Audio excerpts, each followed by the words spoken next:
កម្មវិធីនេះសហការឧបត្ថម្ភដោយពីរ៉ាមីតជាទីភ្នាក់ងារបកប្រែនាំមុខគេ Suzuki Smart VFI ធ្វើដំណើរបានឆ្ងាយចំណាយសាំងកាន់តែតិចនិងមន្ទីរព្យាបាលថ្មីប្រចាំបង្កើនស្នាមញញឹមរបស់លោកអ្នកជាមួយនឹងបច្ចេកវិទ្យាចុងក្រោយបំផុត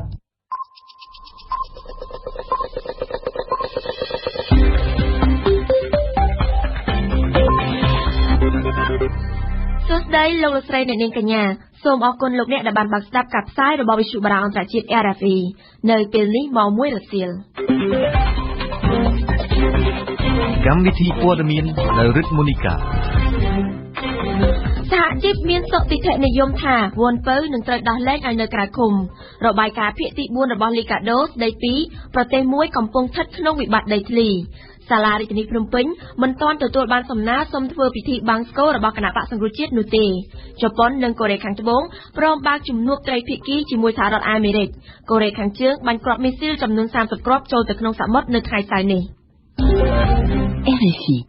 មេដឹកនាំសហជីពសង្ឃឹមថាលោកវ៉ាន់ពៅនឹងត្រូវដោះលែងឲ្យនៅក្រៅឃុំនៅក្នុងសវនកម្មលើកទី 2 របស់សាលាឧទ្ធរនាថ្ងៃច័ន្ទក្រោយដោយសារព្រះរាជអាជ្ញាបដូរបទចោទពីបទមជ្ឈិមធ្ងន់ធ្ងរមកជាបទមជ្ឈិមកម្រិតស្រាលការថ្លែងរបស់សហជីពបែបនេះគឺបន្ទាប់ពីភ័ស្តុតាងដាក់បន្ទុកបន្ថែមទៀតមិនត្រូវបានរកឃើញដោយសមត្ថកិច្ចប៉ូលីសញឹមសុផារាយការណ៍ពីស្ដារមន្ត្រីជាន់ខ្ពស់សហជីពបានថ្លែងថាលោកវ៉ាន់ពៅប្រធានសមាគមសេដ្ឋកិច្ចក្រៅប្រព័ន្ធដែលបានជាប់ឃុំនៅពន្ធនាគារត្រពាំង plong នឹងត្រូវតុលាការសាលាឧទ្ធរដោះលែងឲ្យនៅក្រៅឃុំក្នុងពេលឆាប់ខាងមុខនេះលោកអាត់ធុនប្រធានសហភាពការងារកម្ពុជាបានប្រាប់វិទ្យុបារាំងអន្តរជាតិនៅថ្ងៃសៅរ៍នេះថាលោកវ៉ាន់ពៅទំនងជាត្រូវដោះលែងនៅថ្ងៃច័ន្ទក្រោយយោងទៅលើការពិភាក្សាសំណុំរឿងរបស់មេធាវីដែលផ្ដល់ដោយសហភាពការងារកម្ពុជាមេធាវីការពារជនជាប់ឃុំវ៉ាន់ពៅមិនអាចតាក់ទងបានតែការវិវត្តថ្មីចុងក្រោយរបស់លោកវ៉ាន់ពៅត្រូវបានបញ្ជាក់ដោយលោកអាធុនថាព្រះរាជអាជ្ញានឹងប្តូរបទចោទពីបទបង្កអំពើហិង្សានិងវាយបំផ្លាញទ្រព្យសម្បត្តិសាធារណៈនិងឯកជនទៅជាបទញុះញង់ឲ្យមានចលាចលប៉ះពាល់ដល់សន្តិសុខសង្គមដែលនេះគ្រាន់តែជាបទល្មើសមជ្ឈិមស្រាលប៉ុណ្ណោះហើយបទចោទប្រកាន់នេះត្រូវមានទោសពី6ខែដល់2ឆ្នាំក៏ប៉ុន្តែអាចស្នើសុំឲ្យនៅក្រៅឃុំបានមេដឹកនាំសហជីពដែលធ្វើដំណើរទៅកាន់ពន្ធនាគារត្រពាំង plong នៅថ្ងៃនេះដើម្បីសួរសុខទុក្ខលោកវ៉ាន់ពៅនិងអ្នកជាប់ឃុំ20នាក់ផ្សេងទៀតព្រមទាំងចែកថវិកាមួយចំនួនដល់ពួកគេបន្តថាព្រះរាជអាជ្ញាសាលាឧទ្ធរអាចនឹងត្រូវដោះលែងលោកវ៉ាន់ពៅឲ្យនៅក្រៅឃុំនៅថ្ងៃច័ន្ទគណៈតុលាការថ្នាក់កណ្ដាលនេះបើកសវនាការជាលើកទី 2នៅពេលនោះលោកវ៉ាន់ពៅនឹងត្រូវស្នើសុំឲ្យផ្ទេរមកភ្នំពេញផងដែរសូមបញ្ជាក់ថាការសុំឲ្យនៅក្រៅឃុំករណីលោកវ៉ាន់ពៅត្រូវបានសាលាឧទ្ធរច្រានចោលម្ដងហើយកាលពីសវនាការលើកទី 1ថ្ងៃទី 11 មីនាកន្លងទៅនេះដោយតុលាការលើកឡើងថាប៉ូលីសនៅត្រូវការស្វែងរកភស្តុតាងបន្ថែមទៀតមន្ត្រីតុលាការសាលាឧទ្ធរមិនមានការបំភ្លឺយ៉ាងណានៅឡើយទេនៅថ្ងៃនេះក៏ប៉ុន្តែលោកអំសំអាតប្រធានបច្ចេកទេសស៊ើបអង្កេតអង្គការការពារសិទ្ធិមនុស្សលីកាដូនៅតែអះអាងថាប្រសិនបើមិនយកនយោបាយមកលាយឡំទេលោកវ៉ាន់ពៅនឹងត្រូវដោះលែងឲ្យនៅក្រៅឃុំនេះបើយោងតាមបទចោទក្រសួងការបរទេសកម្ពុជានៅថ្ងៃទី21មីនាម្សិលមិញបានធ្វើកំណត់ទូតទៅរដ្ឋាភិបាលថៃតាមរយៈស្ថានទូតថៃនៅកម្ពុជាជំវិញសំណុំរឿងទាហានថៃបានសម្លាប់ប្រជាពលរដ្ឋខ្មែរដែលឆ្លងដែនទៅធ្វើការខុសច្បាប់នៅប្រទេសថៃអ្នកនាំពាក្យក្រសួងការបរទេសកម្ពុជាលោកកុយគួងមានប្រសាសន៍ថាកំណត់ទូតនេះធ្វើឡើងក្រោយពីអាជ្ញាធរថៃបានបាញ់សម្លាប់ពលរដ្ឋខ្មែរម្នាក់ដែលបានឆ្លងដែនទៅក្នុងទឹកដីថៃកាលពីថ្ងៃទី18មីនា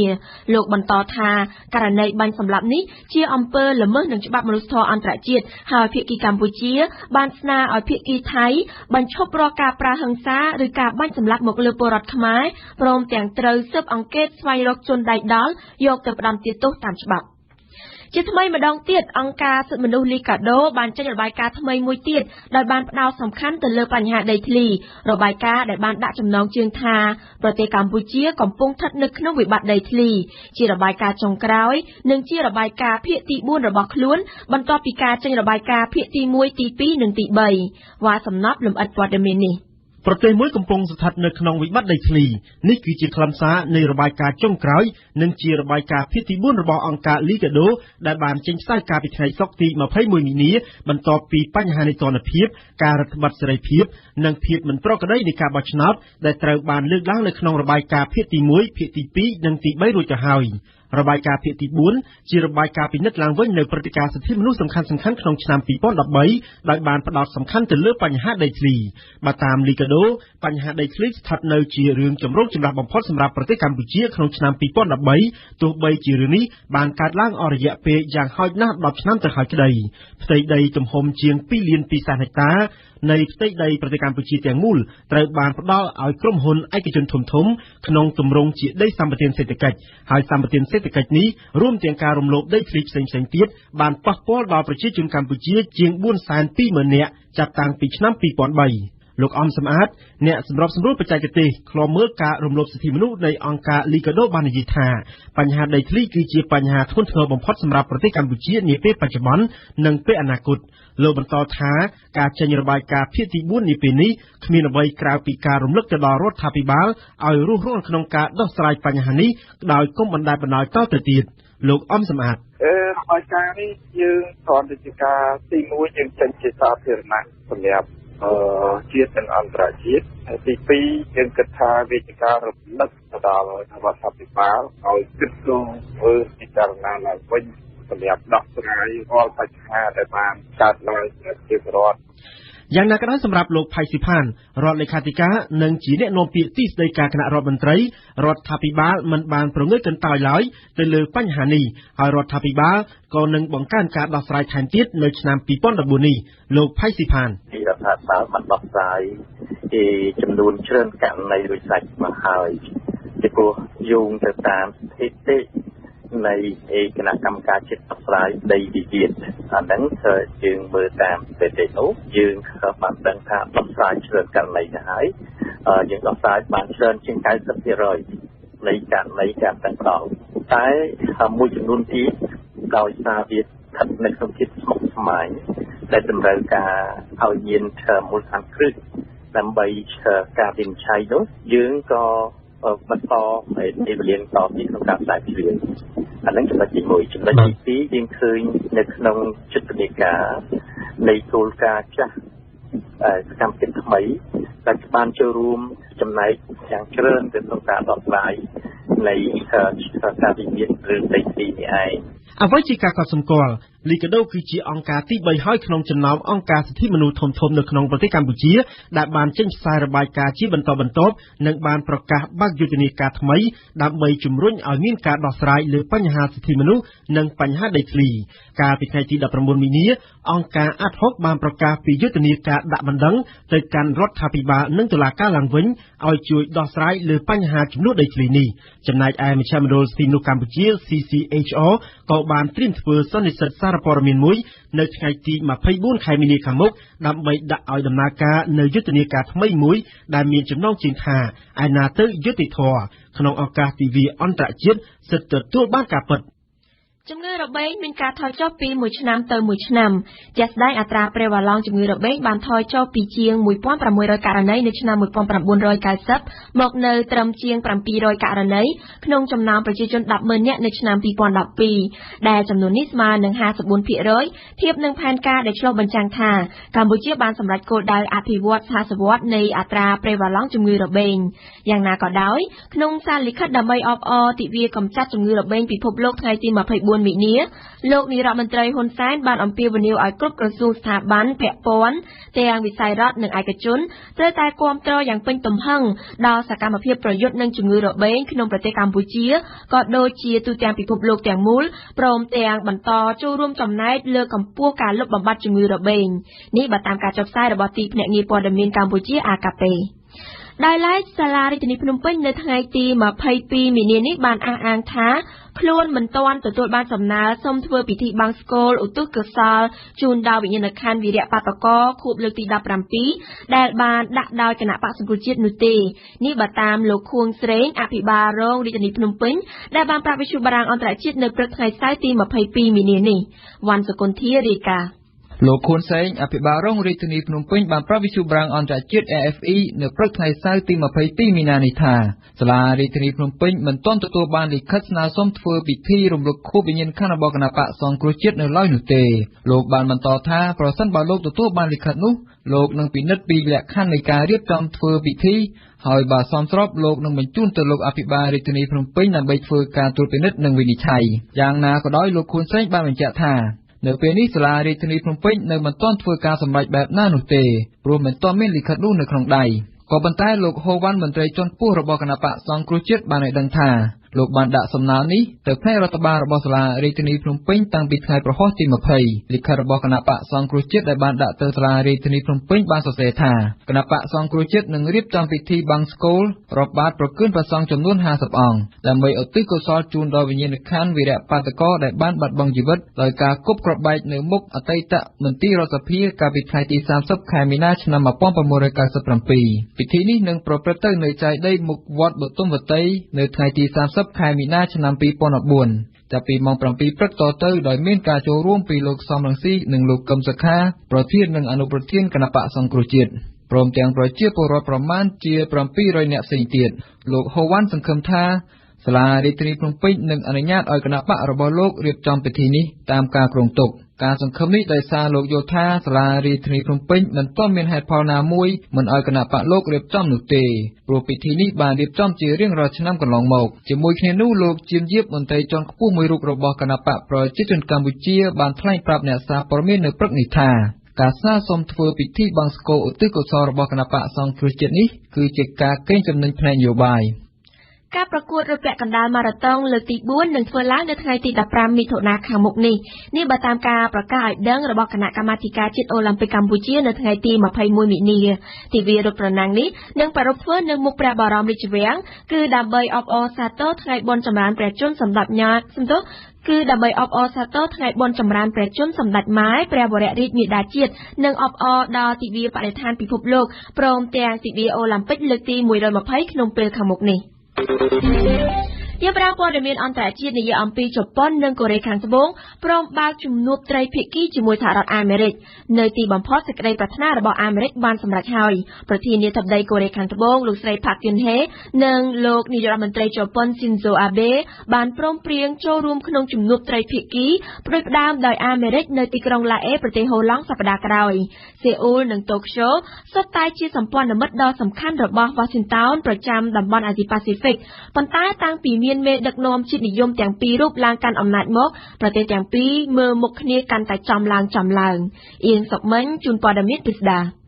មិនមែនជាជំនួបមួយទល់នឹងមួយមែនក៏ប៉ុន្តែនេះគឺជាលើកទី1ហើយដែលថ្នាក់ដឹកនាំកម្ពុជាកូរ៉េខាងត្បូងនិងជប៉ុនសុខចិត្តចូលអង្គុយរួមតុជាមួយគ្នាតាមសំណើចង់បានដ៏យូរលង់របស់សហរដ្ឋអាមេរិក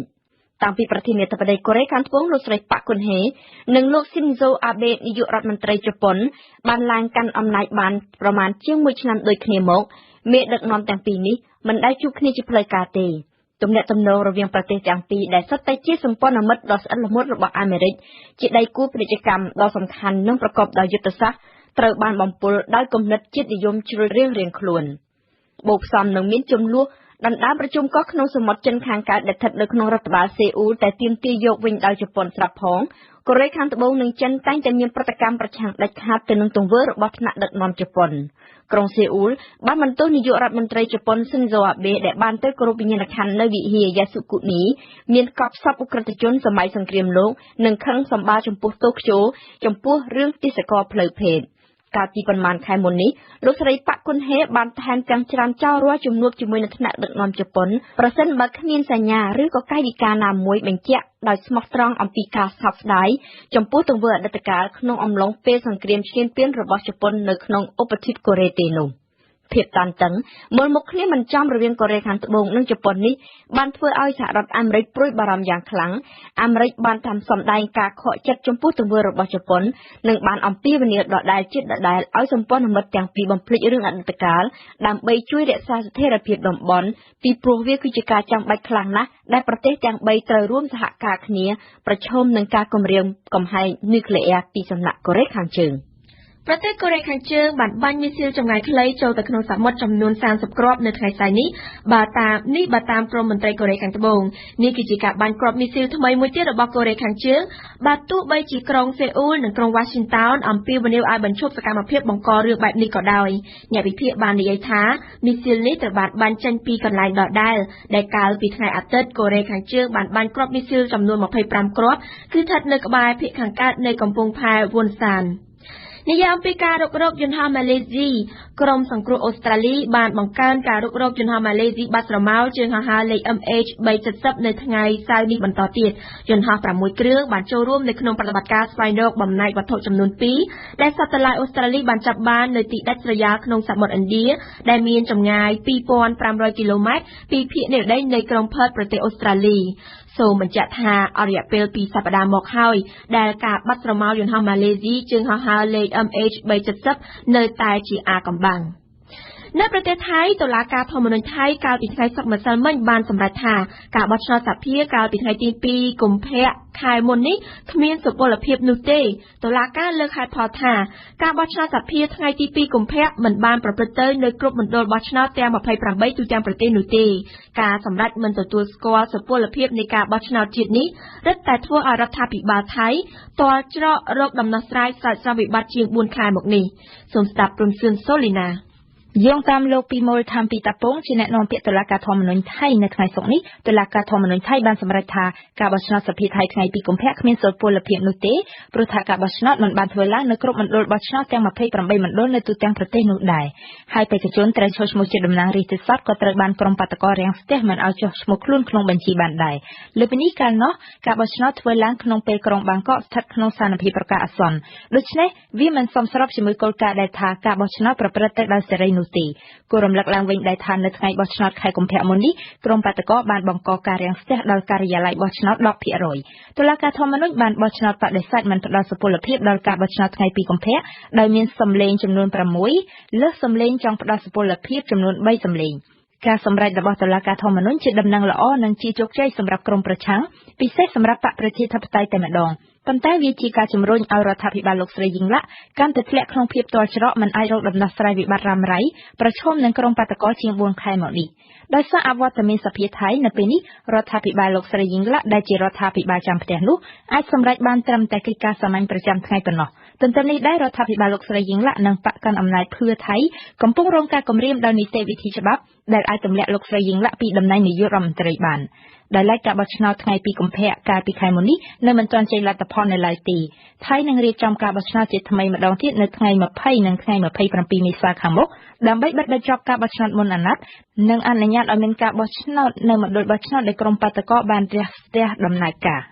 យើងបញ្ចប់ព័ត៌មានអន្តរជាតិនិយាយអំពីប្រទេសអ៊ុយក្រែនថ្ងៃសុក្រម្សិលមិញប្រទេសអ៊ុយក្រែននិងសហភាពអឺរ៉ុបបានរឹតបន្តឹងទំនាក់ទំនងរបស់ខ្លួនទល់នឹងប្រទេសរុស្ស៊ីបន្ទាប់ពីនាយករដ្ឋមន្ត្រីអ៊ុយក្រែនបានចុះហត្ថលេខាលើគោលនយោបាយនៃទំនាក់ទំនងរវាងអ៊ុយក្រែននិងសហភាពអឺរ៉ុបនៅឯកិច្ចប្រជុំកំពូលក្នុងទីក្រុងប្រ៊ុយសែលប្រទេសបែលហ្សិកនៅពេលដែលអាជ្ញាធរអ៊ុយក្រែនអបអរសាទរព្រឹត្តិការណ៍ជាប្រវត្តិសាស្ត្រនេះនៅឯរដ្ឋធានីគៀវរបស់ខ្លួនឯណោះវិញប្រជាពលរដ្ឋនិយាយថាកិច្ចព្រមព្រៀងនេះនឹងគ្មានផលអ្វីធំដុំទេក្នុងពេលឆាប់នេះដោយបង្ហាញនូវសាមគ្គីភាពជាមួយប្រទេសអ៊ុយក្រែនសហរដ្ឋអាមេរិកនិងសហភាពអឺរ៉ុបបានបង្កើនសកម្មភាពនិងពង្រឹងវត្តមានកងទ័ពរបស់ខ្លួននៅក្បែរព្រំដែនភាគខាងលិចរុស្ស៊ីដែលជាប់នឹងអ៊ុយក្រែន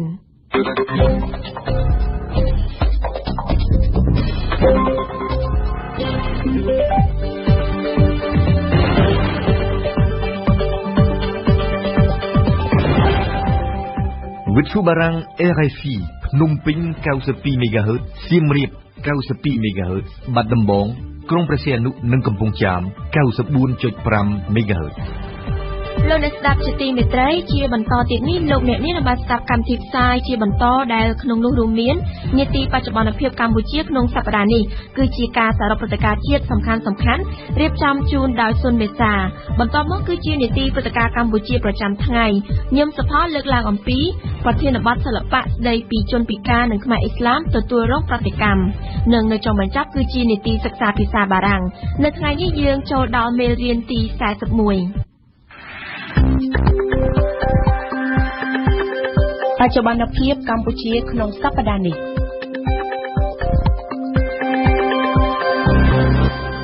ត នៅកម្ពុជាក្នុងសប្តាហ៍នេះមានព្រឹត្តិការណ៍សំខាន់ៗអ្វីខ្លះកើតឡើងសូមអញ្ជើញលោកអ្នកនាងស្ដាប់សេចក្តីរាយការណ៍របស់សុនមេសាដូចតទៅកាលពីថ្ងៃច័ន្ទទី17មីនាក្រោយកិច្ចប្រជុំនៃគណៈកម្មការចម្រុះរបស់គណៈបកប្រជាជនកម្ពុជានិងគណៈបកសង្គ្រោះជាតិគណៈបកទាំងពីរបានយល់ព្រមយកប្រធានបទសរុបចំនួន14ដាក់ជាប្រធានបទពិភាក្សាក្នុងសិក្ខាសាលាថ្នាក់ជាតិនិងវេទិកាសាធារណៈនាពេលខាងមុខ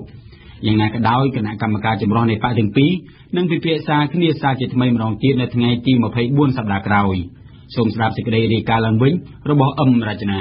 ក្រោយកិច្ចប្រជុំ3ម៉ោងកន្លះនៅព្រឹកថ្ងៃច័ន្ទទី17មីនានេះគណៈកម្មការចម្រុះមកពីគណៈបកទាំងពីរដែលមានអាសនៈក្នុងរដ្ឋសភាបានព្រមព្រៀងគ្នាលើប្រធានបទចំនួន14ចំណុចក្នុងក្របខ័ណ្ឌកំណែទម្រង់ការបោះឆ្នោតប្រធានបទសំខាន់ៗក្នុងចំណោមប្រធានបទទាំង14ដែលគណៈកម្មការចម្រុះសម្រេចបានរួមមានកំណែទម្រង់ស្ថាប័នរៀបចំការបោះឆ្នោតអព្យាក្រឹតនិងសុចរិតភាពនៃអង្គការសង្គមស៊ីវិលការបរិច្ឆេទនៃការបោះឆ្នោតការរៀបចំការចុះឈ្មោះអ្នកបោះឆ្នោតនិងបញ្ជីឈ្មោះអ្នកបោះឆ្នោតជាដើមប្រធានបទទាំង14នេះនឹងត្រូវដាក់ជាប្រធានបទពិភាក្សាក្នុងសិក្ខាសាលាថ្នាក់ជាតិនិងវេទិកាសាធារណៈដោយឡែកថាតើសិក្ខាសាលាថ្នាក់ជាតិនិងវេទិកាសាធារណៈនឹងត្រូវរៀបចំនៅពេលណាហើយត្រូវរៀបចំយ៉ាងដូចម្តេចគណៈកម្មការចម្រុះនឹងជួបពិភាក្សាគ្នាជាថ្មីនៅព្រឹកថ្ងៃច័ន្ទទី24មិនិនាខាងមុខជាបន្តទៀតគួរជម្រាបជូនថាកិច្ចប្រជុំគណៈកម្មការចម្រុះនៃគណៈបកដែលមានអាសនៈក្នុងរដ្ឋសភាទាំងពីរចាប់ផ្ដើមនៅម៉ោង9ព្រឹកថ្ងៃច័ន្ទទី17មិនិនាសមាជិកម្ខាងមានចំនួន6រូបដូចទៅនឹងការប្រជុំលើកមុនដែរសមាជិកគណៈបកប្រជាជនកម្ពុជារួមមានលោកប៊ិនឈិនលោកឈៀមយាបលោកប៉ែនបញ្ញាលោកឈៀងវុនលោកស៊ីកប៊ុនហុកនិងលោកស្រីក្រួចសំអានដោយឡែកសមាជិកមកពីគណៈបកសង្គ្រោះជាតិរួមមានលោកសុនឆៃលោកគួយប៊ុនរឿនលោកយឹមសវណ្ណលោកម៉ៅមនីវ៉ាន់លោកអ៊ូចាន់រិតនិងលោកស្រីមួសុខហួរលោកអ៊ូចាន់រិតនិងលោកស្រីមួសុខហួរត្រូវបានដាក់មកជំនួសលោកអេងឆៃអៀងនិងលោកយ៉ែមបញ្ញរិទ្ធមិនមានការបញ្ជាក់ណាមួយពីហេតុផលនៃការផ្លាស់ប្តូរសមាជិករបស់គណៈបកសង្គ្រោះជាតិនៅក្នុងកិច្ចប្រជុំគណៈកម្មការចម្រុះនាថ្ងៃច័ន្ទនេះទេកិច្ចប្រជុំលើកនេះគឺជាកិច្ចប្រជុំលើកទី3ហើយនៃគណៈកម្មការចម្រុះមកពីបកជាប់ឆ្នោតទាំងពីរកាលពីថ្ងៃច័ន្ទទី10មីនាក្រុមការងារនៃគណៈបកទាំងពីរបានជួបគ្នាម្ដងហើយប៉ុន្តែជំនួបនោះមិនបានសម្រេចលទ្ធផលអ្វីជាដុំកំភួនទេគណៈបកសង្គ្រោះជាតិកាលនោះលើកឡើងពីដំណាភាពរបស់ស្ថាប័នរៀបចំការបោះឆ្នោតរីឯគណៈបកប្រជាជនកម្ពុជាលើកឡើងពីអព្យាក្រឹតភាពនិងសុចរិតភាពរបស់អង្គការសង្គមស៊ីវិលពាក់ព័ន្ធនឹងការបោះឆ្នោតទោះជាយ៉ាងនេះក្តីប្រធានបទទាំងពីរនេះត្រូវបានគណៈបកទាំងពីរព្រមព្រៀងដាក់បញ្ចូលជាមួយប្រធានបទចំនួន12ទៀតបានជាសេចក្តីប្រកាសរួមនៅថ្ងៃច័ន្ទទី17មិនិនានេះកាលពីថ្ងៃទី17ដើមសប្តាហ៍នេះដែរក្រសួងសុខាភិបាលនិងអង្គការសុខភាពពិភពលោកបានបញ្ជាក់ថាកុមារីកម្ពុជាអាយុ2ឆ្នាំម្នាក់ទៀតហើយបានស្លាប់ដោយសារជំងឺផ្ដាសាយបក្សីបើតាមសេចក្តីប្រកាសរបស់ក្រសួងសុខាភិបាលកុមារីដែលមានភូមិកំណើតនៅខេត្តកំពតរូបនេះគឺជាករណីទី9ហើយសម្រាប់ឆ្នាំ2014ជាសរុបសម្រាប់កម្ពុជាទាំងមូលមានពលរដ្ឋខ្មែរចំនួន56នាក់ហើយត្រូវបានឆ្លងជំងឺផ្ដាសាយបក្សីដែលកំពុងរាតត្បាតនេះក្រោយការផ្ទុះព័ត៌មានស្ដីពីការបាញ់សម្លាប់ពលរដ្ឋខ្មែរចំនួន15នាក់ដែលឆ្លងចូលទៅព្រំដែនថៃខុសច្បាប់កាលពីដើមខែមីនានេះក្រសួងការបរទេសកម្ពុជាបានកោះហៅឯកអគ្គរដ្ឋទូតថៃប្រចាំនៅកម្ពុជាឲ្យចូលឆ្លើយបំភ្លឺប៉ុន្តែយ៉ាងណាក៏ដោយទាំងរដ្ឋាភិបាលកម្ពុជានិងរដ្ឋាភិបាលថៃបានបញ្ជាក់ដូចគ្នាថាមិនមានការបាញ់សម្លាប់ពលរដ្ឋខ្មែរដែលឆ្លងចូលកាប់ឈើខុសច្បាប់នៅក្នុងទឹកដីថៃនោះទេកាលពីថ្ងៃអង្គារទី18មីនាគឺជាខួប44ឆ្នាំហើយនៃការធ្វើរដ្ឋប្រហាររបស់សេនាប្រមុខលន់ នល់ទម្លាក់អតីតព្រះមហាក្សត្រសម្ដេចឪនរោត្តមសីហនុកាលពីថ្ងៃទី18មីនាឆ្នាំ1970គណៈដែលមជ្ឈដ្ឋានទូតនៅស្ងៀមស្ងាត់លោកសំរងស៊ីប្រធានគណៈបក្សសង្គ្រោះជាតិបានរំលឹកថ្ងៃធ្វើរដ្ឋប្រហារនេះដោយបង្ហោះរូបលោកសេនាប្រមុខលន់ នល់ជាមួយនឹងសារនយោបាយមួយចំនួនមេបកប្រឆាំងបានភ្ជាប់ថ្ងៃទី18មីនានេះទៅនឹងការឈ្លានពានរបស់បរទេសប៉ុន្តែមន្ត្រីរដ្ឋាភិបាលបានអះអាងថាលោកសំរងស៊ីកំពុងកាឡៃប្រវត្តិសាស្ត្រសូមស្ដាប់សេចក្តីរាយការណ៍ឡើងវិញដែលវិទ្យុយើងបានចាក់ផ្សាយកាលពីថ្ងៃអង្គារកន្លងទៅនេះថ្ងៃទី18មីនាឆ្នាំ1970 18មីនា2014រយៈពេល44ឆ្នាំហើយនៃថ្ងៃរដ្ឋប្រហាររបស់សេនាប្រមុខលន់ នល់ទម្លាក់សម្ដេចព្រះនរោត្តមសីហនុចេញពីប្រមុខរដ្ឋនៅថ្ងៃប្រវត្តិសាស្ត្រនេះមិនមានមជ្ឈដ្ឋានណាមួយរំលឹកនោះទេប៉ុន្តែប្រមុខបកប្រឆាំងលោកសំរងស៊ីបានរំលឹកពីព្រឹត្តិការណ៍ប្រវត្តិសាស្ត្រនេះ ដែលភ្ជាប់ជាមួយរូបភាពប្រធានាធិបតីលន់នល់ក្នុងឯកសណ្ឋានជាទាហានប្រធានគណៈបក្សសង្គ្រោះជាតិដែលកំពុងបំពេញទស្សនកិច្ចនៅក្រៅប្រទេសរូបនេះបានសរសេរនៅក្នុងបណ្ដាញសង្គម Facebook របស់ខ្លួនថាថ្ងៃនេះគឺខួប44ឆ្នាំនៃរដ្ឋប្រហារថ្ងៃទី18មីនាឆ្នាំ1970ដែលបានផ្ដល់ឱកាសឲ្យកងទ័ពវៀតណាមកុម្មុយនីសវាយលុកប្រទេសកម្ពុជាហើយជួយឲ្យពួកខ្មែរក្រហមប៉ុលពតឡើងកាន់អំណាចនៅថ្ងៃទី17មេសាឆ្នាំ1975ប្រមុខបកប្រឆាំងបានបន្ថែមថាបើគ្មានថ្ងៃទី17មេសាក៏គ្មានដែរថ្ងៃទី7មករាឆ្នាំ1979ហើយថារឿងទាំងអស់នេះគឺជាកលល្បិចនយោបាយរបស់បរទេសឈ្លានពានឆ្លើយតបនឹងការលើកឡើងរបស់ប្រធានគណៈបក្សសង្គ្រោះជាតិលោកផៃស៊ីផានរដ្ឋលេខាធិការទីស្តីការគណៈរដ្ឋមន្ត្រីនិងជាអ្នកនាំពាក្យបានថ្លែងថាលោកសំរងស៊ីកំពុងកាឡៃប្រវត្តិសាស្ត្រកម្ពុជាបើតាមលោកផៃស៊ីផានបើគ្មានសហរដ្ឋអាមេរិកនោះទេក៏គ្មានខ្មែរក្រហមនោះដែរអ្នកនាំពាក្យរូបនេះបានបន្ថែមថានៅថ្ងៃទី18មីនាគឺជាបទពិសោធន៍ដ៏អាក្រក់របស់កម្ពុជាហើយដូច្នេះរាល់ការផ្លាស់ប្ដូរសង្គមណាមួយត្រូវមានឯកភាពជាតិនិងកិត្តគូពីសន្តិសុខជូនជាតិមាតុភូមិក្នុងថ្ងៃទី18មីនាឆ្នាំ1970សេនាប្រមុខលន់នល់និងព្រះអង្គម្ចាស់ស៊ីសុវត្ថិសិរីមតៈដែលមានការគាំទ្រពីអាមេរិកបានធ្វើរដ្ឋប្រហារទម្លាក់សម្ដេចព្រះនរោត្តមសីហនុចេញពីប្រមុខរដ្ឋាភិបាលសង្គមរាស្ត្រនិយមនៅពេលនោះហើយភ្លើងសង្គ្រាមស៊ីវិលនៅប្រទេសកម្ពុជាបានទូលឡើងរវាងពួកខ្មែរក្រហមដែលមាននិន្នាការឆ្វេងនិយមនិងពួកសាធារណរដ្ឋដែលមាននិន្នាការស្ដាំនិយមយ៉ាងណាក៏ដោយក្នុងថ្ងៃប្រកាសបង្កើតគណៈបករាជានិយមថ្មីមួយទៀតកាលពីពេលថ្មីនេះបុត្រាច្បងរបស់ព្រះបរមកោដ្ឋគឺសម្ដេចក្រមព្រះនរោត្តមរណរដ្ឋបានចោទលោកសំរងស៊ីប្រធានគណៈបក្សសង្គ្រោះជាតិថាជាអ្នកមាននិន្នាការសាធារណរដ្ឋនិយមប៉ុន្តែអ្នកនាំពាក្យគណៈបក្សសង្គ្រោះជាតិលោកយឹមសវណ្ណបានបដិសេធការចោទប្រកាន់នេះការរំខានពិធីជួបជុំបានធ្វើឲ្យសមាជិកព្រឹទ្ធសភាបកកណ្ដាលអំណាចនិងបកប្រឆាំងប៉ះសម្ដីគ្នាសមាជិកព្រឹទ្ធសភាគណៈបក្សសំរងស៊ីបានចេញសេចក្តីថ្លែងការណ៍មួយកាលពីថ្ងៃទី17មីនាដែលចោទប្រកាន់បកកណ្ដាលអំណាចថាបានរំលោភរដ្ឋធម្មនុញ្ញស្តីពីសិទ្ធិជួបជុំនិងសម្ដែងមតិរបស់ពលរដ្ឋការចោទប្រកាន់នេះបានធ្វើឡើងបន្ទាប់ពីមានការរំខានវេទិកាជួបជុំរបស់គណៈបក្សសង្គ្រោះជាតិនៅក្នុងខេត្តតាកែវកាលពីថ្ងៃទី15មីនាប៉ុន្តែសមាជិកព្រឹទ្ធសភាគណៈបក្សប្រជាជនកម្ពុជាបានបដិសេធការចោទប្រកាន់នេះដោយចាត់ទុកថាជាការចោទប្រកាន់គ្មានមូលដ្ឋាននិងមិនអាចទទួលយកបានលោកស្រីអ្នកនាងកញ្ញាលោកអ្នកនាងកំពុងស្ដាប់ការសង្ខេបព្រឹត្តិការណ៍ជាតិសំខាន់ប្រចាំសប្ដាហ៍កាលពីថ្ងៃពុធក្រោយការប្រកាសរបស់រដ្ឋាភិបាលជួយស្វែងរកយន្តហោះម៉ាឡេស៊ីជើងហោះហើរ MH370 កងកម្លាំងរដ្ឋាភិបាលកម្ពុជាភ្លាមទាំងជើងអាកាសនិងជើងទឹកបានផ្ដើមប្រតិបត្តិការស្វែងរកយន្តហោះដែលផ្ទុកមនុស្សជាង200នាក់នោះជាការស្វែងរកនៅតំបន់ព្រែកក្រាស់និងតំបន់ដែនសមុទ្រក្នុងទឹកដីកម្ពុជាប៉ុន្តែយ៉ាងណាក៏ដោយក៏ត្រឹមថ្ងៃពុធកន្លងទៅនេះកងទ័ពកម្ពុជាបានបញ្ជាក់ថាមិនមានយន្តហោះម៉ាឡេស៊ីដែលបានបាត់ខ្លួនក្នុងទឹកដីកម្ពុជានោះទេកាលពីថ្ងៃប្រហោះទី20មីនាអង្គការការពារសិទ្ធិមនុស្សលីកាដូបានបញ្ចេញរបាយការណ៍ជាបន្តបន្ទាប់ដើម្បីវាយតម្លៃសិទ្ធិមនុស្សឆ្នាំ2013របាយការណ៍ដែល3ភាគនិយាយអំពីសេរីភាពសម្ដែងមតិអំពីការបោះឆ្នោតនិងនីតិរដ្ឋភាពនៅកម្ពុជាទាក់ទងនឹងសេរីភាពនៃការសម្ដែងមតិអង្គការលីកាដូបានកត់សម្គាល់ថានៅឆ្នាំ2013រហូតមកដល់ឆ្នាំ2014នេះកាន់តែត្រូវបានរឹតបន្តឹងឡើងជាលំដាប់សូមលោកអ្នកនាងស្ដាប់សេចក្តីរាយការណ៍ឡើងវិញរបស់ប៉ែនប៊ូណានៅក្នុងរបាយការណ៍ដែលចេញផ្សាយជាបន្តបន្ទាប់រយៈពេលប្រមាណថ្ងៃចុងក្រោយនេះអង្គការលីកាដូបានផ្ដោតទៅលើបញ្ហាជាច្រើនដែលបានកើតឡើងកាលពីឆ្នាំ2013ទាក់ទងទៅនឹងសេរីភាពសម្ដែងមតិដែលអង្គការលីកាដូចេញផ្សាយកាលពីថ្ងៃពុធអង្គការនេះបានកត់សម្គាល់ឃើញថាសេរីភាពសម្ដែងមតិនៅកម្ពុជាកាន់តែត្រូវបានរឹតបន្តឹងជាលំដាប់លោកអំសំអាតមន្ត្រីជាន់ខ្ពស់របស់អង្គការលីកាដូបានប្រាប់វិទ្យុបារាំងអន្តរជាតិថាសេរីភាពសម្ដែងមតិរបស់ប្រជាពលរដ្ឋត្រូវបានរារាំងនិងរំខានដែលគួរឲ្យព្រួយបារម្ភលោកបន្តថាការរឹតបន្តឹងសេរីភាពសម្ដែងមតិនៅតែបន្តរហូតដល់ឆ្នាំ2014នេះជាពិសេសការបិទទីលានប្រជាធិបតេយ្យមិនឲ្យមានការជួបជុំសម្ដែងមតិគឺជាបញ្ហាធ្ងន់ធ្ងរមួយរបាយការណ៍សិទ្ធិមនុស្សឆ្នាំ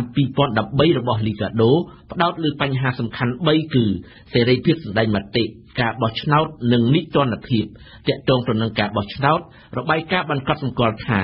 ការបោះឆ្នោតកាលពីខែកក្កដាកន្លងទៅមិនទាន់មានភាពសេរីនិងយុត្តិធម៌នៅឡើយទេដោយសារតែភាពមិនប្រក្រតីជាច្រើនបានកើតឡើងដូចជាការចុះឈ្មោះអ្នកបោះឆ្នោតជាដើមទាក់ទងនឹងនីតិរដ្ឋភាពវិញអង្គការនេះក៏សម្គាល់ថាមានករណីដែលអាជ្ញាធរបានប្រើអំពើហិង្សាជាច្រើនទៅលើប្រជាពលរដ្ឋអ្នកតវ៉ាប៉ុន្តែអ្នកប្រព្រឹត្តមិនត្រូវបានផ្តន្ទាទោសឡើយរបាយការណ៍ក៏សម្គាល់ដែរថាកាលពីឆ្នាំ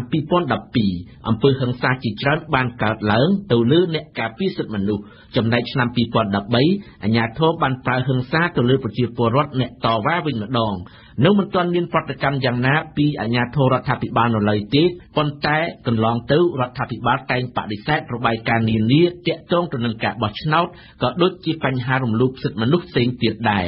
ជាក់ស្ដែងអំពើហិង្សានៃការបង្ក្រាបទៅលើក្រុមបាតុករនៅឯសួនកាណាឌយ៉ាកាលពីដើមខែមករាដែលបណ្ដាលឲ្យមានមនុស្សស្លាប់និងរបួសជាច្រើននោះត្រូវបានរដ្ឋាភិបាលពន្យល់ថាគឺជាការបង្ក្រាបទៅលើក្រុមកុបករដែលបង្កអំពើហិង្សាដើម្បីរក្សាសណ្ដាប់ធ្នាប់តែប៉ុណ្ណោះយ៉ាងណាក៏ដោយមានមនុស្សយ៉ាងហោចណាស់ក៏6នាក់ដែរដែលបានស្លាប់ដោយគ្រាប់កាំភ្លើងនៅក្នុងការប្រឈមមុខដាក់គ្នាចាប់តាំងពីមានភាពតានតឹងនយោបាយក្រោយការបោះឆ្នោតមកអ្នកស្លាប់ទាំងនោះត្រូវគេសង្ស័យថាបានរងគ្រាប់កាំភ្លើងរបស់សមត្ថកិច្ចរដ្ឋាភិបាលបានបើកការស៊ើបអង្កេតទៅលើករណីទាំងនោះដែរប៉ុន្តែរហូតមកទល់ពេលនេះរដ្ឋាភិបាលនៅមិនទាន់បានបង្ហាញលទ្ធផលនៃការស៊ើបអង្កេតនោះនៅឡើយទេដោយឡែកអង្គភាពប្រឆាំងអំពើពុករលួយបានបង្កើនការចាប់ខ្លួនមន្ត្រីនិងអតីតមន្ត្រីយ៉ាងសកម្មនៅដើមឆ្នាំ2014នេះអង្គភាពនេះបានចាប់ខ្លួនចុងក្រោយអតីតអធិការប៉ូលីសស្រុកបន្ទាយមាសក្នុងខេត្តកំពតប៉ុន្តែនៅតែរងការរិះគន់ថា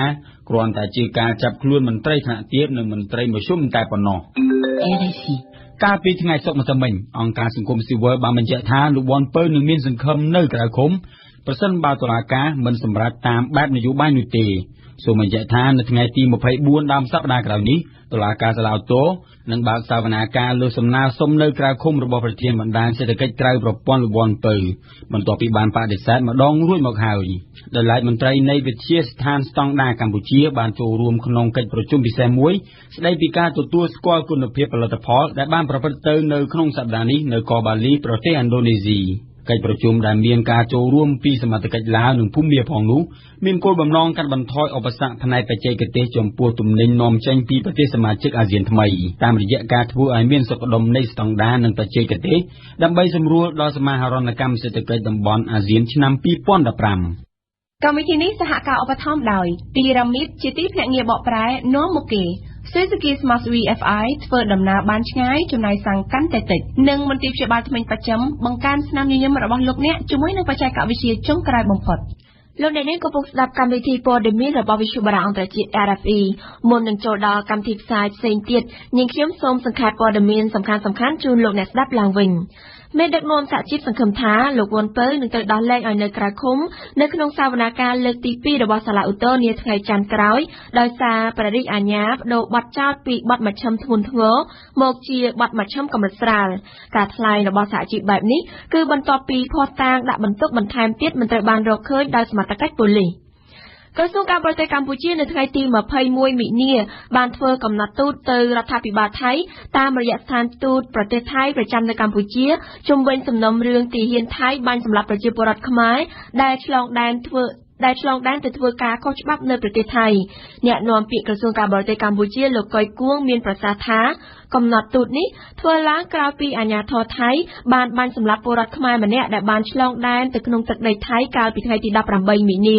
លោកបន្តថាករណីបាញ់សម្លាប់នេះជាអំពើល្មើសច្បាប់និងមនុស្សធម៌អន្តរជាតិហើយភាគីកម្ពុជាបានស្នើឲ្យភាគីថៃបញ្ឈប់រាល់ការប្រើអំពើហិង្សាឬការបាញ់សម្លាប់មកលើពលរដ្ឋខ្មែរព្រមទាំងត្រូវស៊ើបអង្កេតស្វែងរកជនដៃដល់យកទៅផ្ដន្ទាទោសតាមច្បាប់ជាថ្មីម្ដងទៀតអង្គការសិទ្ធិមនុស្សលីកាដូបានចេញរបាយការណ៍ថ្មីមួយទៀតដោយបានផ្ដោតសំខាន់ទៅលើបញ្ហាដីធ្លីរបាយការណ៍ដែលបានដាក់ចំណងជើងថាប្រទេសកម្ពុជាកំពុងស្ថិតនៅក្នុងវិបត្តិដីធ្លី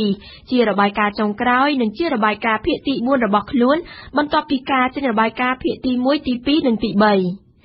សាលារាជធានីភ្នំពេញនៅថ្ងៃទី22មីនានេះបានអះអាងថាមិនទាន់ទទួលបានសំណើសុំធ្វើពិធីបង្សុកូលឧទ្ទិសកុសលជូនដល់វិញ្ញាណក្ខន្ធវីរៈបាតុករខួបលើកទី17ដែលបានដាក់ដោយគណៈបក្សសង្គ្រោះជាតិនោះទេនេះបើតាមលោកខួងស្រេងអភិបាលរងរាជធានីភ្នំពេញដែលបានប្រាប់វិទ្យុបារាំងអន្តរជាតិនៅព្រឹកថ្ងៃសៅរ៍ទី22មីនានេះការប្រកួតរត់ពាក់កណ្ដាលម៉ារ៉ាតុងលើកទី4នឹងធ្វើឡើងនៅថ្ងៃទី15មិថុនាខាងមុខនេះបើតាមការប្រកាសឲ្យដឹងរបស់គណៈកម្មាធិការជាតិអូឡ িম্প ិកកម្ពុជានៅថ្ងៃទី21មីនាទិវារត់ប្រណាំងនេះនឹងប្រារព្ធធ្វើនៅមុខព្រះបរមរាជវាំងគឺដើម្បីអបអរសាទរថ្ងៃបុណ្យចម្រើនព្រះជន្មសម្ដេចម៉ែព្រះវររាជមាតាជាតិអបអរដល់ទិវាបរិស្ថានពិភពលោកនិងទិវាអូឡ িম্প ិកលើកទី120ក្នុងពេលខាងមុខនេះនៅទីបំផុតសេចក្តីប្រាថ្នារបស់អាមេរិកបានសម្រេចហើយប្រធានាធិបតីកូរ៉េខាងត្បូងលោកស្រីប៉ាក់កឹនហេនិងលោកនាយរដ្ឋមន្ត្រីជប៉ុនស៊ីនហ្សូអាបេបានព្រមព្រៀងចូលរួមក្នុងជំនួបត្រីភាគីផ្ដួចផ្ដើមដោយអាមេរិកនៅទីក្រុងឡាអេប្រទេសហូឡង់សប្តាហ៍ក្រោយសេអ៊ូលនិងក្រុងតូក្យូសុទ្ធតែជាសម្ព័ន្ធមិត្តដ៏សំខាន់របស់វ៉ាស៊ីនតោនប្រចាំតំបន់អាស៊ីប៉ាស៊ីហ្វិកប៉ុន្តែតាំងពីមានមេដឹកនាំជាតិនិយមទាំងពីររូបឡើងកាន់អំណាចមកប្រទេសទាំងពីរមើលមុខគ្នាកាន់តែចំឡើ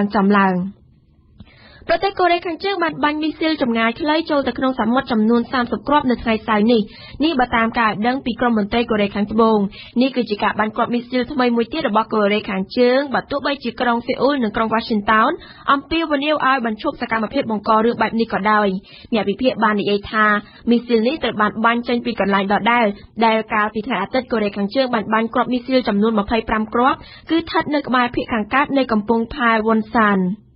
និយាយអំពីការរុករកយន្តហោះម៉ាឡេស៊ីក្រុមសង្គ្រោះអូស្ត្រាលីបានបង្កើនការរុករកយន្តហោះម៉ាឡេស៊ីបាត់ស្រមោលជើងហោះហើរលេខ MH370 នៅថ្ងៃសៅរ៍នេះបន្តទៀតយន្តហោះ6គ្រឿងបានចូលរួមនៅក្នុងប្រតិបត្តិការស្វែងរកបំណែកវត្ថុចំនួន2ដែលសត្វតឡាយអូស្ត្រាលីបានចាប់បាននៅទីដាច់ស្រយាលក្នុងសមុទ្រឥណ្ឌាដែលមានចម្ងាយ2500គីឡូម៉ែត្រពីភាគនិរតីនៃទីក្រុងផឺតប្រទេសអូស្ត្រាលីសូមបញ្ជាក់ថាអរិយពេល2សប្តាហ៍មកហើយដែលការបាត់ស្រមោលយន្តហោះម៉ាឡេស៊ីជើងហោះហើរលេខ MH370 នេះនៅតែជាអាកំបាំងព្រឹត្តិការណ៍កម្ពុជាប្រចាំថ្ងៃ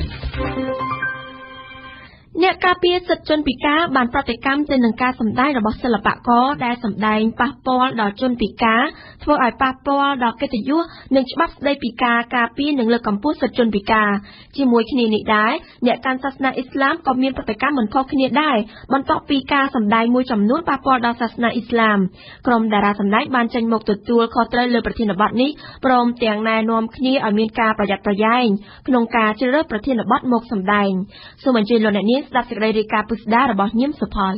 ជារឿយៗការសម្ដែងរបស់សិល្បករខ្មែរត្រូវទទួលរងការរិះគន់ទាំងពាក្យសម្ដីនិងកាយវិការជាពិសេសមួយរយៈកាលចុងក្រោយនេះគេសង្កេតឃើញថាមានការតវ៉ាជាបន្តបន្ទាប់នៅពេលដែលមានការសម្ដែងនោះប៉ះពាល់ទៅដល់ប្រពៃណីទំនៀមទម្លាប់សាសនាអ៊ីស្លាមឬក៏ប៉ះពាល់ទៅដល់ជនពិការកាលពីពេលថ្មីៗនេះក្រុមអង្គការជនពិការបានប្រតិកម្មទៅលើការសម្ដែងថ្មីមាត់របស់លោកព្រហ្មញ្ញទៅនឹងប្រព័ន្ធផ្សព្វផ្សាយនៅក្នុងស្រុកដែលចាក់ផ្សាយការធ្វើត្រាប់របស់លោកតាមជនពិការហើយមុននេះបន្តិចក្រុមកំប្លែងរបស់ទូរទស្សន៍ក្នុងស្រុកមួយរងការក្រមានឲ្យសុំទោសចំពោះការធ្វើត្រាប់តាមពលរដ្ឋខ្មែរអ៊ីស្លាមជាប្រតិកម្មលោកយីវាសនាប្រធានមជ្ឈមណ្ឌលជាតិជនពិការកម្ពុជាបានថ្លែងថាកន្លងមកនេះគឺនៅមាន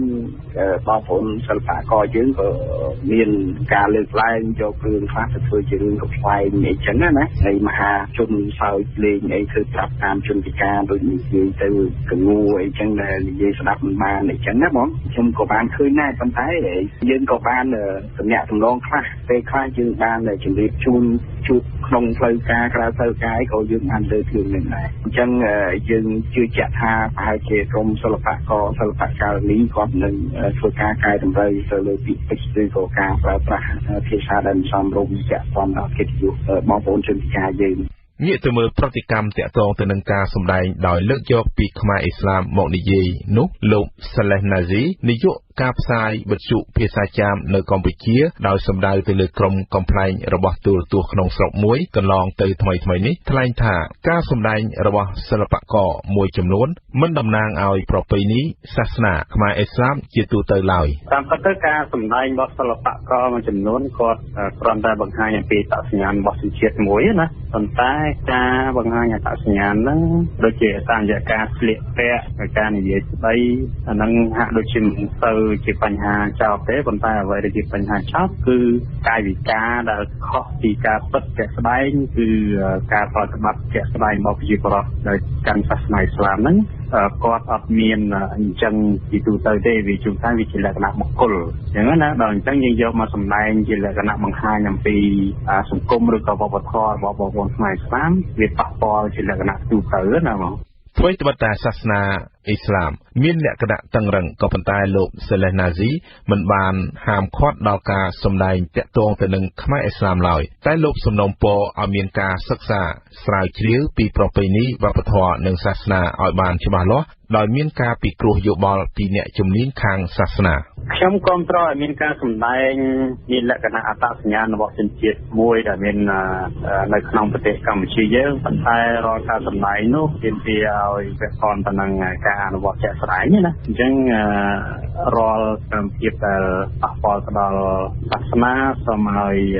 ពិគ្រោះជាមួយនឹងខាងអ្នកដែលពាក់ព័ន្ធនឹងសាសនាដោយសារតែយើងឥឡូវយើងមានក្រសួងធម្មការយើងមានអ្នកចេះដឹងផ្នែកសាសនានេះច្រើនដែរណា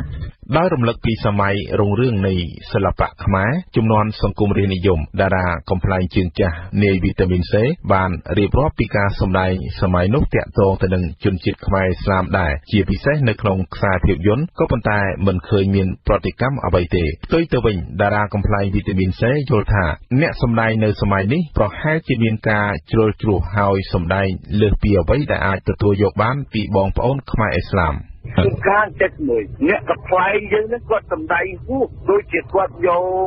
រឿងមួយឧទាហរណ៍ណាមួយជនជាតិឥស្លាមគាត់ជាគ្រូខ្មែរប៉ុន្តែក្នុងនោះវាចេះបើទៅជាការសម្ដែងគាត់ទូអង្គកំប្លែងមួយណានោះគាត់និយាយទៅវាប៉ះពាល់ទៅដល់ហួសហេតុដែលចូលដល់គេហៅថាហួសពីការពិតណាហើយឬមួយបើយើងអាចជៀសវាងបានកុំមានបងប្អូននឹងចូលទៅក្នុងសាច់រឿងរបស់យើងអានឹងក៏វារឹតតែល្អដែរដើម្បីជៀសវាងកុំឲ្យមានបញ្ហាតារាកំប្លែងនៃវីតាមីន C ក៏បាននិយាយទៅដល់ការសម្ដែងពាក់ព័ន្ធទៅនឹងជនពិការដែរថាអ្នកកំប្លែងគួរតែជៀសវាងការជ្រើសរើសប្រធានបទណាដែលមិនលើកតម្លៃដល់ជនពិការចាប់ពីពេលនេះតទៅយើងត្រូវលើកកម្ពស់ជនពិការបើយកល្អយើងមានសាច់រឿងមកកណោយើងពិការដើម្បីជាតិមានតពូអីចឹងគឺថាជាគំរូវិទ្យាភាពខ្ពស់យើងលេងលើកតម្លៃគាត់ទៅគាត់អ្នកប្រកាន់នៅតែប្រកាន់អ្នកសំដែងនៅតែលេងមិនលើកតម្លៃដល់ជនពិការអានឹងវាជាការខុសឆ្គងមួយធំសម្រាប់អ្នកសម្ដែងគ្នាទូចិត្តនឹងវាសនារបស់គ្នាណាក្មួយអញ្ចឹងមកយើងគួរតែទូអង្គដែលសម្ដែងជាវាពីភាពងាយវាយតម្លៃមើលងាយមើលថោកដល់គ្នា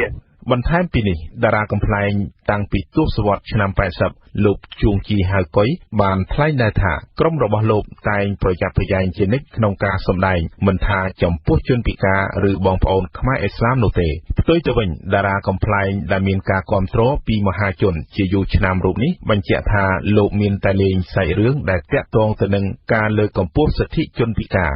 ការសម្ដែងទៅលើឆាកនោះយើងជៀសវាងកុំឲ្យប៉ះពាល់ដល់អ្នកជនពិការពួកខ្ញុំ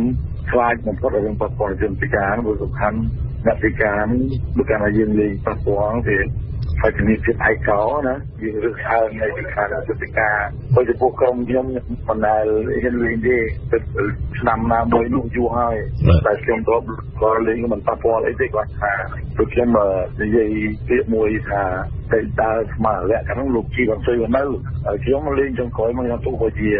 អូនពិការយ៉ាងម៉េចក៏ដោយខ្ញុំយកអូនស៊ុយជាភរិយាជាមួយដែរមិនđược ai để và dạ cần lo mong nhưng mà sao lên chui chân bị ca chui ta mà không nhầm được mà ជាមួយគ្នានេះតារាសម្ដែងអាយ៉ៃកំប្លែងគ្មានពីលោកប្រមាញដែលរងប្រតិកម្មពីជនពិការចំពោះការលើកយកពាក្យសម្ដីជនពិការមួយរូបដែលនិយាយទូរស័ព្ទ iPhone 5ដោយសំឡេងកងួរមិនច្បាស់នោះបានលើកយកទ្រឹស្ដីសិល្បៈនិងព្រំដែននៃការសម្ដែងមកពន្យល់វាមើលទៅគឺមានកន្លែងខ្លះវាផ្ទុយពីទ្រឹស្ដីសិល្បៈខ្ញុំរៀនក្មេងសិល្បៈជាកញ្ចក់សម្រាប់ឆ្លុះសង្គមប៉ុន្តែសប្តាហ៍នេះយើងមិនអាចឆ្លុះឲ្យបានគ្រប់សង្ជួយបានទេបាទសូមជម្រាបលោកទៅប៉ុណ្ណឹងលោកយល់ យើងមិនអាចធ្វើតាមស្រុកគេបានតែខ្ញុំឆ្លប់ទៅនៅស្រុកគេលោកក៏បានទាំងដែរសិល្បៈបារាំងគេអាចតិចទៀនដល់កម្រិតខ្ពស់ធ្វើជាតុក្កតាធ្វើជាសម្ដែងសិល្បៈឬក៏ធ្វើជារូបភាពអីមានសេរីភាពគ្រប់គ្រាន់ប៉ុន្តែខ្មែរយើងត្រូវមានកម្រិតបាទមិនអាចចេះតែសម្ដែងបានតាមចិត្តទេបាទទោះយ៉ាងនេះក្តីលោកប្រមាញដែលសិល្បៈអាយ៉ៃរបស់លោកមានតម្លៃមិនសាបសូន្យដូចជាបទចម្រៀងជំនាន់ក្រោយនោះក៏បានសម្ដែងកាយវិការសុំទោសជាសាធារណៈដល់ជនពិការផងដែរពីអ្វីដែលជាកំហុសឆ្គងបណ្ដាលមកពីសិល្បៈសម្ដែងរបស់លោកព្រមទាំងស្នើឲ្យមានការលុបចំណុចដែលខុសឆ្គងដោយអចេតនាចេញពីការផ្សព្វផ្សាយខ្ញុំក៏មិនទៅមើលអ្នកងាយអីដល់ជនពិការដែរព្រោះខ្ញុំធ្លាប់ជួយសម្ដែងជនពិការ free កាលមុនខ្ញុំទៅអាមេរិកនេះតែកាលគេធ្វើនៅមុខវត្តទុំរៀងរាល់ថ្ងៃសៅរ៍នោះដើម្បីប្រមូលថវិកាជួយជនពិការដែរតែដោយខ្ញុំសម្ដែងទៅថាឥឡូវកំហុសខ្ញុំចុះខ្ញុំមិនបានគិតហើយខ្ញុំក៏បានសុំទោសរួចហើយខ្ញុំក៏សូមអភ័យទោសដល់ជនពិការខ្វះការសន្តិភាពនេះដោយមិនមានទោសមនោះអ្វីជាជ្រៅនោះលោកយីវាសនាឲ្យដឹងថាជនពិការតាមរយៈអង្គការក្រៅរដ្ឋាភិបាលជនពិការនានានិងមជ្ឈមណ្ឌលជាតិជនពិការបានខិតខំព្យាយាមធ្វើការផ្សព្វផ្សាយគ្រប់រូបភាពដូចជាសិក្ខាសាលានិងការផ្សព្វផ្សាយច្បាប់ស្តីពីការការពារនិងលើកកម្ពស់សិទ្ធិជនពិការជាសាធារណៈជាដើមបើយើងនិយាយរឿងខ្លះដែលមិនសមរម្យស្ដីគេពេកទៅខ្លាំងពេកទៅក៏គេមានការឈឺចាប់ដូចគ្នាបាទអញ្ចឹងហើយយើងព្យាយាមបន្តិចម្ដង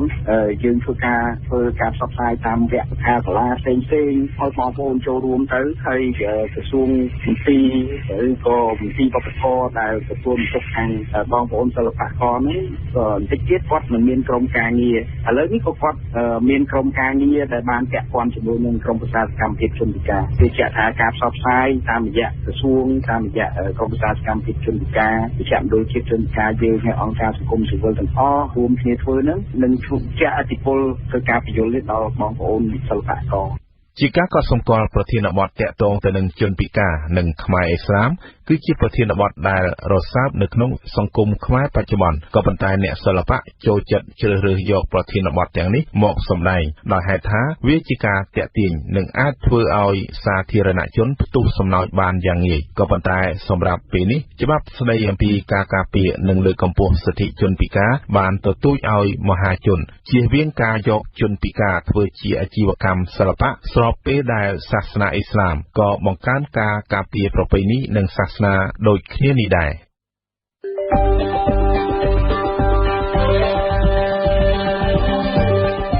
វិទ្យុបារាំងអន្តរជាតិ RFI 24ម៉ោងក្នុងមួយថ្ងៃផ្សាយជាភាសាខ្មែរពីម៉ោង 7 ព្រឹកដល់ម៉ោង 8 យប់និងផ្សាយជាភាសាបារាំងពីម៉ោង 8 យប់ដល់ម៉ោង 7 ព្រឹក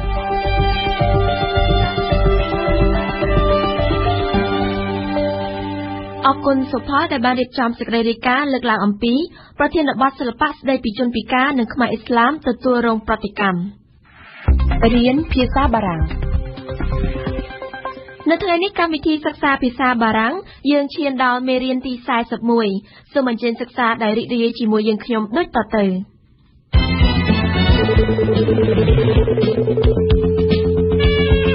Radio France Internationale présente. Comment vont les affaires?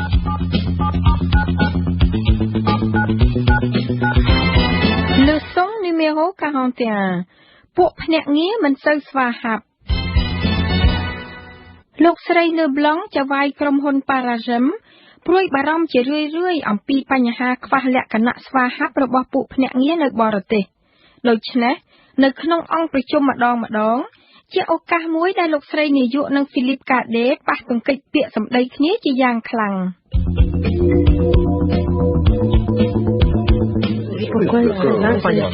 Cette année, nos exportations n'ont pas progressé. J'ai l'impression que nos agents sont peu dynamiques. Nos agents font ce qu'ils peuvent. Je me le demande. Tenez, prenez notre nouvel agent au Brésil. Ce monsieur Cavalcanti. Nous sommes en pleine négociation, mais nous sommes sur le point de signer le contrat. ដូច្នេះ Philippe Cadet កំពុងចរចាកិច្ចសន្យាមួយដ៏សកម្មបារាំងហៅថា en pleine négociation ប៉ុន្តែ François Vittel ពន្យល់ខ្ញុំថាកិច្ចសន្យាដើម្បីតំណាងក្រុមហ៊ុន Paragem ដោយភ្នាក់ងារថ្មីមួយនៅប្រទេសប្រេស៊ីលនៅតែមិនទាន់សម្រេចនៅឡើយទេ Il parle de quel contrat? De quel contrat? Du contrat de représentation avec l'agent brésilien. Il n'a même pas encore été signé. Ah bon? Mais pourquoi? Il y a des problèmes. Quels? Quels quoi? Lesquels? Alors, Daniel, quels ou lesquels?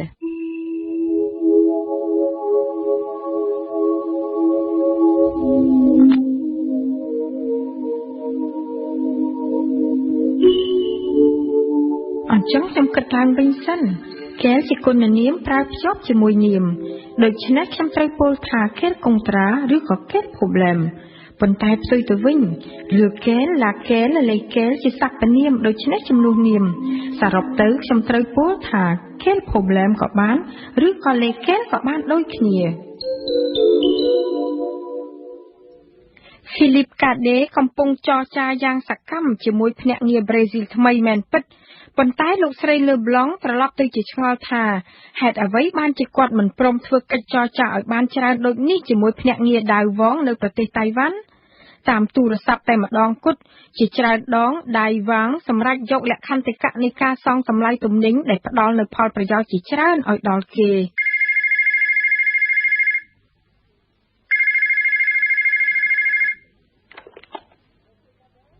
Société Paragem, bonjour. Monsieur Cadet? C'est lui-même. C'est Dave Wang à l'appareil de Taïwan. Ah, bonjour, monsieur Wang. Qu'est-ce qui vous amène? Vos tarifs, monsieur Cadet. Étant donné l'importance de ma commande, je vous demande de m'accorder une remise et des délais de paiement supplémentaires. Écoutez, monsieur Wang, je peux vous accorder une remise de 3%. មិនទាំងដូច្នេះលោកស្រី Leblanc បានឲ្យប័ណ្ណបញ្ជាច្បាស់លាស់ណាស់តាក់ទងលក្ខន្តិកៈនៃការសងថ្លៃទំនិញ Nous devons exiger un paiement au comptant et dans ce cas accorder 3% d'escompte. Et attention à ne pas accorder des remises pour des commandes insignifiantes. Une remise, ne l'oubliez pas, est une réduction accordée pour une commande importante. Payer au comptant, Daniel, ça veut dire payer immédiatement. Si le client paie au comptant, il a droit à un escompte. L'escompte, alors, c'est une réduction pour paiement au comptant. C'est ça. Et la remise, c'est une réduction aussi, mais pour le cas d'une commande importante.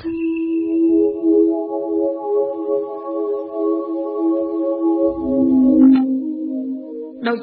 payer au comptant មានន័យថាបង់ថ្លៃទំនិញភ្លាមៗគ្មានបង្អង់ហើយប្រសិនបើអតិថិជនគឺ client បញ្ជាទិញទំនិញមួយដ៏សំខាន់នោះគេមានសិទ្ធិទទួលការបញ្ចុះតម្លៃទំនិញបារាំងហៅថា une remise ម្យ៉ាងទៀតប្រសិនបើភ្ញៀវអ្នកទិញបង់ថ្លៃ au comptant គឺសងថ្លៃទំនិញភ្លាមៗនោះគេមានសិទ្ធិចំណេញប្រាក់កម្រៃម្យ៉ាងបារាំងហៅថា escompte. Une remise, ne l'oubliez pas, est une réduction accordée pour une commande importante. Si le client paie au comptant, il a droit à un escompte.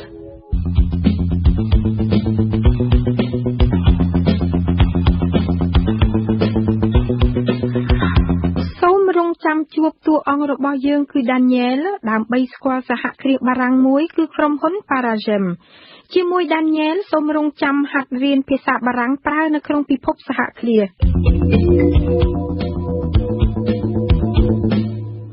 នៅសប្តាហ៍នោះលោកស្រី Leblanc នាយិកាក្រុមហ៊ុន Paragem ព្រួយបារម្ភអំពីដំណើរទំនិញនៅក្រៅប្រទេសដែលគាំងនៅមួយកន្លែងភ្នាក់ងារ Paragem នៅបរទេសដូចជាខ្វះភាពស្វាហាប់ Cette année, nos exportations n'ont pas progressé. J'ai l'impression que nos agents sont peu dynamiques. Nos agents font ce qu'ils peuvent. Je me le demande. Tenez, prenez notre nouvel agent au Brésil, ce monsieur Cavalcanti. Nous sommes en pleine négociation, mais nous sommes sur le point de signer le contrat. François Vittel អង្គុយជិត Daniel ដើម្បីរងចាំជួយបញ្យល់និងឲ្យដំបូន្មានជាបន្ថែមនិងជួនកាលរំលឹកក្បួនវេយ្យាករណ៍ខ្លះៗដូចជាការប្រើគុណនាម quel និងសព្វនាម lequel laquelle lesquels ដែលសរសេរប្រហាក់ប្រហែលគ្នា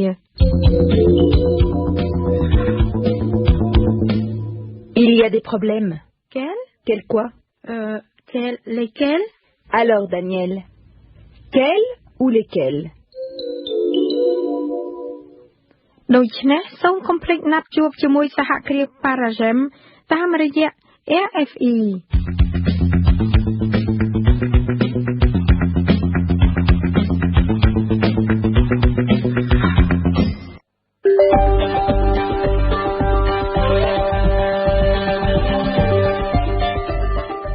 ភូមិសាស្ត្រនយោបាយអក្សរសិល្ប៍បារាំងរៀនភាសាបារាំងប្រវត្តិសាស្ត្រពិភពលោកប្រវត្តិសាស្ត្រនិងអក្សរសិល្ប៍ខ្មែរមាននៅតែវិទ្យុបារាំង RFI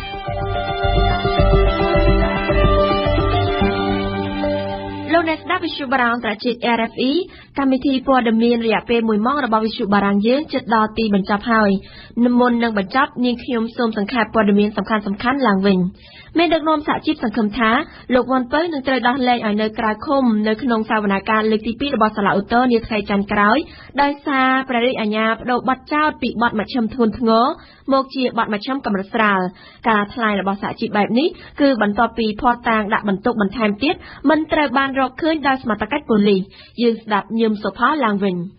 មន្ត្រីជាន់ខ្ពស់សហជីពបានថ្លែងថាលោកវ៉ាន់ពៅប្រធានសមាគមសេដ្ឋកិច្ចក្រៅប្រព័ន្ធដែលបានជាប់ឃុំនៅពន្ធនាគារត្រពាំង plong នឹងត្រូវតុលាការសាលាឧទ្ធរណ៍ដោះលែងឲ្យនៅក្រៅឃុំក្នុងពេលឆាប់ខាងមុខនេះលោកអាត់ធុនប្រធានសហភាពការងារកម្ពុជាបានប្រាប់វិទ្យុបារាំងអន្តរជាតិនៅថ្ងៃសៅរ៍នេះថាលោកវ៉ាន់ពៅទំនងជាត្រូវដោះលែងនៅថ្ងៃច័ន្ទក្រោយយោងទៅលើការវិភាគសំណុំរឿងរបស់មេធាវីដែលផ្ដល់ដោយសហភាពការងារកម្ពុជាមេធាវីការពារជនជាប់ឃុំវ៉ាន់ពៅមិនអាចតាក់ទងបានតែការវិវត្តថ្មីចុងក្រោយរបស់លោកវ៉ាន់ពៅត្រូវបានបញ្ជាក់ដោយលោកអាត់ធុនថាព្រះរាជអាជ្ញានឹងប្តូរបទចោទពីបទបង្កអំពើហិង្សានិងវាយបំផ្លាញទ្រព្យសម្បត្តិសាធារណៈនិងឯកជនទៅជាបទញុះញង់ឲ្យមានចលាចលប៉ះពាល់ដល់សន្តិសុខសង្គមដែលនេះគ្រាន់តែជាបទល្មើសមជ្ឈិមស្រាលប៉ុណ្ណោះហើយបទចោទប្រកាន់នេះត្រូវមានទោសពី6ខែដល់2ឆ្នាំក៏ប៉ុន្តែអាចស្នើសុំឲ្យនៅក្រៅឃុំបានមេដឹកនាំសហជីពដែលធ្វើដំណើរទៅកាន់ពន្ធនាគារត្រពាំង plong